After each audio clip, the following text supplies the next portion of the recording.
Now we come to the main part of the lecture, the pharmacogenomic testing for certain drugs. Now on this slide, the pharmacogenomic testing are grouped into three categories. Okay, so three types, you can say three types of genomic testing. One is for HLA genes, Hla B. There can be many different types of abnormal Hla B genes. And then we do CYP450 polymorphism, and so these are the main two common ones. And then there are a few others specific to some drugs which I have grouped into the third category. So we'll go into the detail now. So let's first talk about the first category, Hla B gene. So this is an important gene in an immune system. So you have, all of us, hopefully, we have normal Hla B gene, and Hla B genes helps in the immune system. Okay, so just bear that in mind. Now, if you have an abnormal gene, which is this, okay, this will be the normal gene.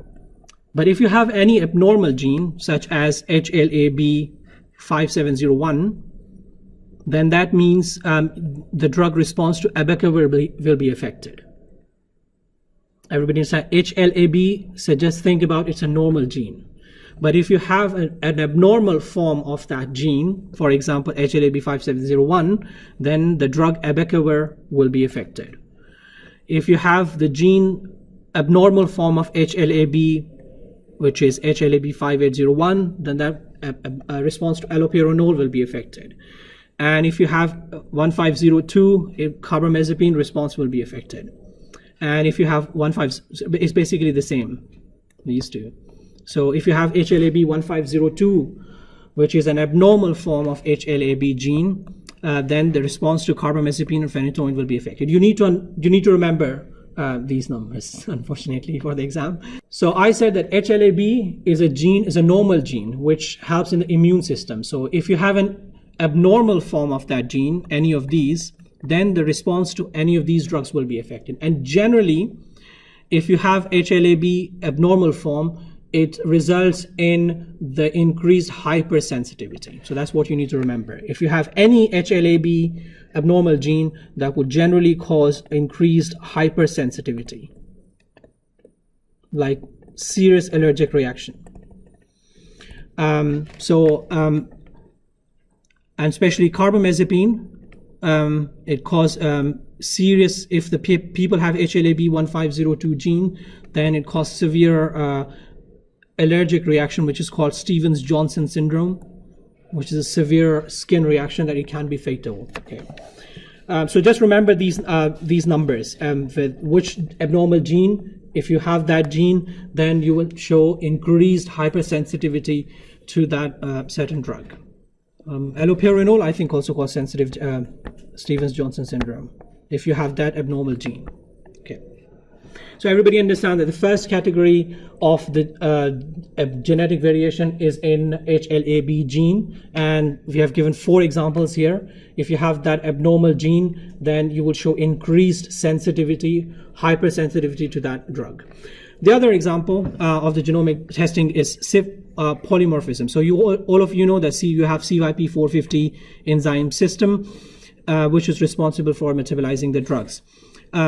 Now, clopidogrel is metabolized by CYP2C9, mainly CYP2C19. Okay, so if I do your genomic testing, and if you have all the normal genes, it will show as this, CYP2C19 star 1, which means it's the normal form of CYP2C19. Okay, but if your genetic testing shows that you have CYP2C9 star 2 or star 3, that should be 1 as well, then these are abnormal genes. If your genomic testing shows CYP2C9 star 2 or star 3, then that means these are abnormal genes, and that means they will not metabolize clopidogrel. Everybody with me? Yes. Okay. So that's one example of CYP polymorphism. The other example is warfarin. Warfarin is metabolized by CYP in the same way, CYP2C9. So if I do your genomic testing and you have all the normal genes, then your genomic testing will show CYP2C9 star 1. That's normal gene. But if your genomic testing shows CYP2C9 star 2 or star 3 or this gene, then that means you will not metabolize warfarin. Okay. The other example I've mentioned is just separately. Codeine is metabolized by CYP2D6. So because it's a little bit different, so I'll talk about that in a minute, but just bear in mind with clopidogrel and warfarin, these are examples. So if you have abnormal gene, then you will not metabolize that drug. With codeine, CYP2D6. Now here it's a little bit different because there may be some people who have a lot of CYP2D6. So they are called fast metabolizers. Right? They have a lot of CYP2D6, so they will be called 2D6. They're called fast metabolizers. And there are people who have, majority of the people have normal CYP2D6, so there may be people, some people who have very less CYP2D6, so they are called slow metabolizers. Okay? CYP2D6 is a little bit different, okay? So with CYP2D6, there may be some people who have a lot of CYP2D6. So they are called fast metabolizers of CYP2D6. Majority of the people are in the middle, so they have normal form of CYP2D6. And there may be some people, the other extreme, where they have less CYP2D6, so they are called slow metabolizers. Now, what happens to the drug response if you are a fast metabolizer or a slow metabolizer? So that means sorry? No, CYP2, I have given an example. There are some other drugs as well which are metabolized by CYP2D6. So all those drugs will be affected. Any drug which is metabolized by CYP2D6 will be affected because of this. But I have given an example of codeine because it's more common. Codeine is metabolized by CYP2D6. Now, things get more complicated because codeine gets converted into morphine by CYP2D6. Right? So if there is a person who is fast metabolizer of CYP2D6, what's going to happen?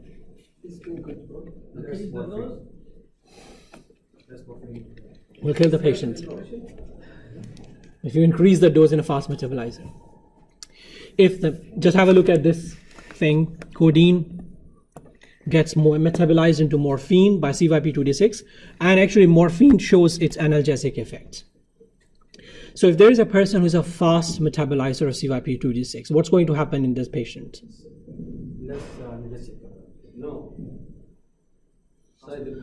It's a fast metabolizer. More and more CYP2D6 he has got.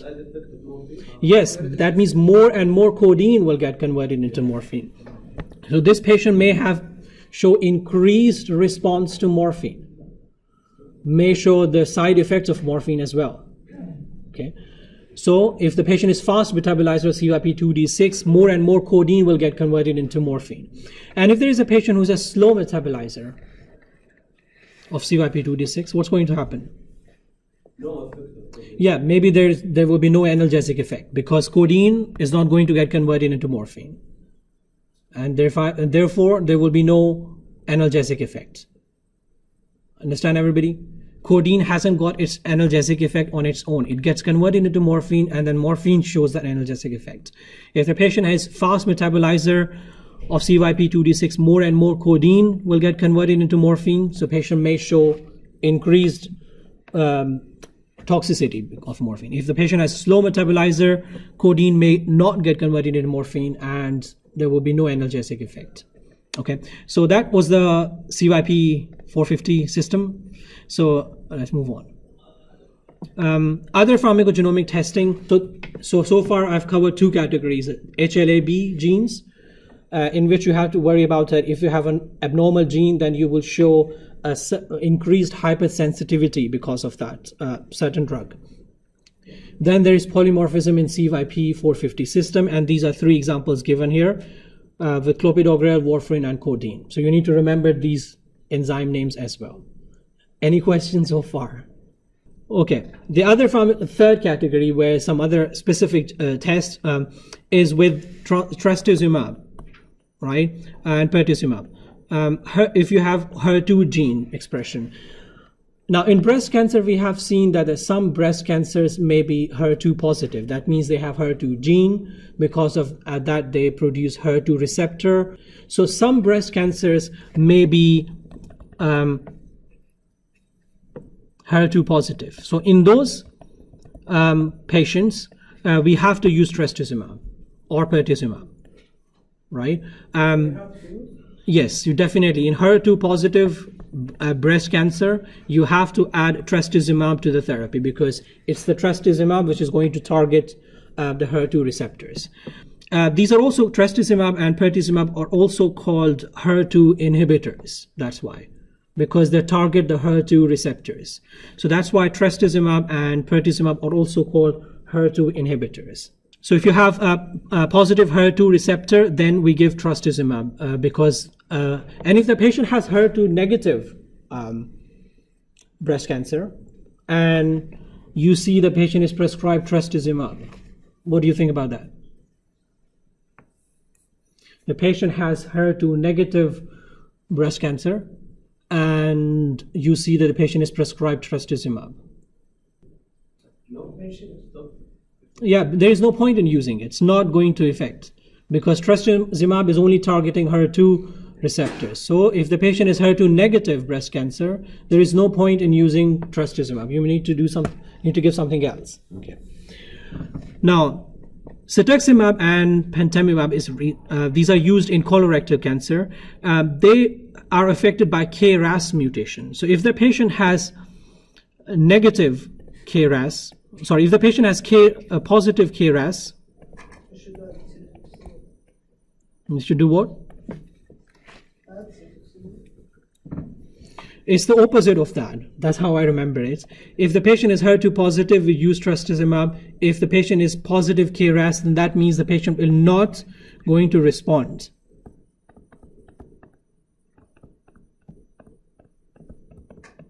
Cetuximab. It's a little bit confusing. The way I remember is that it's the opposite of that. If the patient is HER2 positive, then it was going to respond to trastuzumab, so we use trastuzumab. But if the patient is positive KRAS, then there will be no response to cetuximab. Okay, so if there is a patient who is colorectal cancer, and we do the genomic testing, and the patient is found to be negative KRAS, so only in those patients we are going to use cetuximab. Because if the patient is positive KRAS, cetuximab is not going to work. Okay. The other example is Tpmt. It's a little bit, again, different. If the patient has low activity of Tpmt, then that results in increased myelosuppression with azathioprine. And this is really common in the South Asian patients, like Chinese, Korean patients. They are more likely to have decreased Tpmt. So if they have decreased Tpmt activity and you give them azathioprine full dose, then they're likely to have increased myelosuppression. So far, I've covered all these three types of testing, right? One was Hla B. So you know that if you have certain Hla B abnormal gene, you will have increased hypersensitivity to that drug. If you have, and then you have CYP polymorphism, and then we studied 3 examples. And then is the third one is the miscellaneous one with 4 examples. Now the question is that if you have an abnormal gene, do you always have to, if you're going to use that drug, which you know it is affected by abnormal genes, for example, carbamazepine or allopurinol or azathioprine, if you're going to use that drug in practice, do you always have to do the genomic testing? It depends on the drug. For some drugs, it's strongly recommended that you should do the testing. And for some drugs, it's optional. Okay, so on this slide are the drugs for which it is strongly recommended to do the genomic testing. So you will see the same examples here. So it will be you'll remember it. So abacavir, if you're going to use abacavir, which is used for AIDS, and also nowadays because abacavir is because it's used for AIDS and in combination with some other antivirals as well. So nowadays there are like combination products available, abacavir and some other antivirals together. So this applies for abacavir and all the other products of abacavir. So which gene was it with abacavir? Does anybody remember? 5701. So if you have, so if you're going to use abacavir, it's strongly recommended that you do the testing for Hla B, and if the patient is found to have Hla B 5701, it should be avoided, because otherwise the patient is going to have increased hypersensitivity reaction. Second example was azathioprine. What test do we use for azathioprine? Tpmt. So if the patient has low Tpmt, that means if you use azathioprine, then that means the patient will have increased myelosuppression. So in these cases, we either avoid azathioprine or give a very low dose of azathioprine. Okay. Carbamazepine. What test do we use carbamazepine? With carbamazepine, if you have Hla B 1502, it's strongly recommended to avoid carbamazepine. What if the patient has Hla B 1502 and we use carbamazepine? What's going to happen? Yes, Stevens-Johnson syndrome, increased hypersensitivity reaction. Just remember that with all Hla B abnormal genes, it's the increased hypersensitivity. The other drug which should be strongly recommended if you're going to use cetuximab for colorectal cancer, what test should we do? KRAS. And if the patient has positive KRAS, then cetuximab should be avoided because it's not going to work. And then the next example is with trastuzumab. What test do we use with trastuzumab?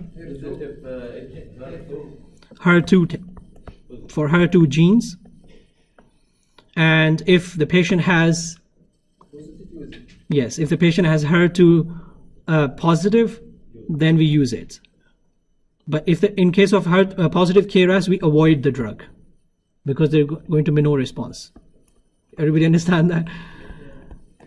With HER2 positive, it's going to respond, so that's why we are going to use trastuzumab. With KRAS, with positive KRAS, there is no response, so we'll avoid cetuximab. So this is just the summary of that. In which cases you will use the drug, and in which cases you will avoid the drug. So if these tests are positive, Hla B are positive, KRAS is positive, these are the cases when you're going to avoid the drug. Okay, so if Hla B positive, you avoid the drug. If KRAS is positive, you avoid that drug. And this is an example where it's negative and when you avoid the drug, right? So when it's HER2 negative, it's an example where you avoid that drug. Does everybody understand that? Okay, you need to understand these principles. In the exam, the questions may not be very straightforward. Okay? You may be given a case or something, so you have to apply this knowledge. Hypersensitivity because of Hla B positive. So if you use that certain drug, you will get increased hypersensitivity. You should avoid that drug. So if you have positive Hla B or positive KRAS, you will avoid those drugs which are associated with them. And if you have HER2 negative genomic gene, then you will avoid that drug which is associated with that. So on this slide, these are the drugs for which genomic testing is strongly recommended, which you need to remember for the exam. And these are the examples of the drugs for which genomic testing is considered as like an optional. Allopurinol, which test do we use for the allopurinol? So if the patient has this positive gene, then you will avoid allopurinol because the patient will going to have increased hypersensitivity. Capecitabine, right? Yeah. If the patient has deficiency of DPD, then that means the patient will show the increased toxicity of capecitabine, which is like diarrhea, especially neuropathy, neurology symptoms. So if the patient has decreased DPD, capecitabine should be avoided. Clopidogrel, what test do we use? So if you have abnormal forms of these, star 2, if you have star 2 or star 3, clopidogrel should be avoided. With codeine, CYP2D6. Testing, if you are found to be having star 2 or star 3 form of this, codeine should be avoided. With phenytoin, okay, if the patient has Hla B 150T2 gene and we use phenytoin, what's going to happen? Sorry, what's going to happen? No. Hla B. Yes, increased hypersensitivity. With all Hla B abnormal genes, it would be increased hypersensitivity. With warfarin, last example, yeah, V core C and CYP 2C9. 2C9. If you have abnormal form of CYP 2C9 or V core C gene, we use very less dose of warfarin, and this is because if the patient is positive of CYP2C9 star 2, yeah, let's take it. If the patient has CYP2C9 star 2, or the patient has V core C gene, and if we use warfarin, what's going to happen? Remember, these are abnormal genes. Yes, very good, because warfarin, these are abnormal genes, so there will be no metabolism of warfarin, and so there is an increased risk of bleeding if you use the normal dose. So in these patients, if we use very less dose of warfarin, okay, very low dose of warfarin. Okay, let's take an example of a very common drug. The reason it's complicated and it's important to understand is clopidogrel is a prodrug. Clopidogrel is a prodrug, and it gets converted into active form by CYP2C19, right? So if the patient is going to be using clopidogrel, we should test for CYP2C19, and if the patient is found to have CYP2C19 star 2 or star 3, which you know are the abnormal genes, the normal would be star 1. Sorry, the normal gene would be CYP2C19 star 1. But if you have abnormal forms like star 2 or star 3, then that means CYP2C19 is not going to work. CYP2C19 will not going to be working if you have star 2 or star 3. And that means it will not convert the drug into the active form.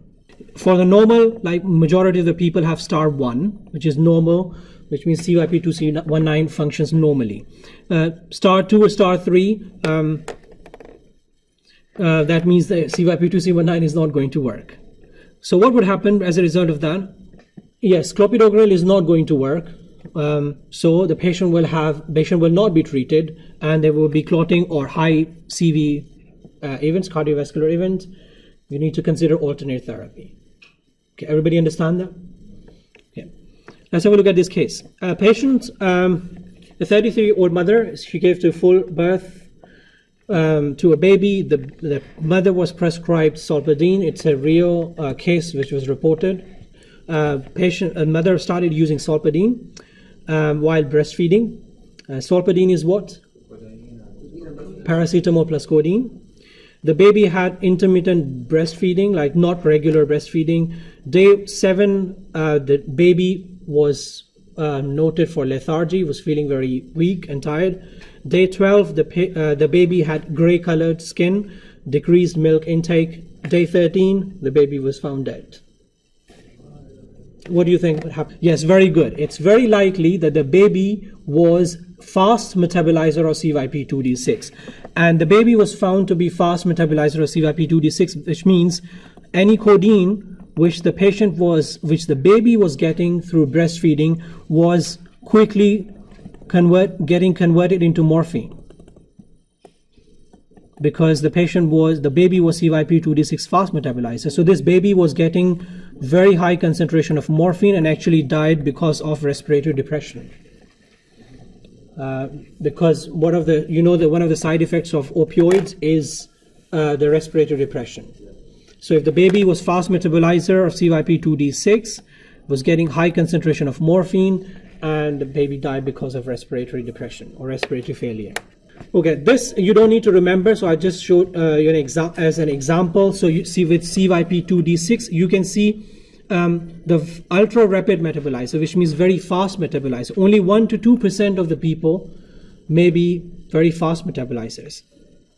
The codeine should be avoided in them. And then the other extreme of that is poor metabolizers, 5 to 10, which will show no response. So should be avoided because of the lack of efficacy. Because in these people, codeine is not going to get converted into morphine. So there will be no analgesic response. And here, there will be more and more morphine. So you may have toxicity of morphine. So these are the two extremes you can see. Majority of the people fall in this category, where there is almost normal metabolism of codeine into morphine. So they show a normal response. This is just an example. There are CPIC guidelines. CPIC stands for Clinical Pharmacogenomics Implementation Consortium. So if you go to their website, which I've mentioned here, the web address, so you will see that there are guidelines for the drugs for which you need to do the testing, and the recommendations that if the test is positive, what should you do? Either avoid the drug or decrease the dose. So there are about 35 medications for which you will find guidelines on genomic testing.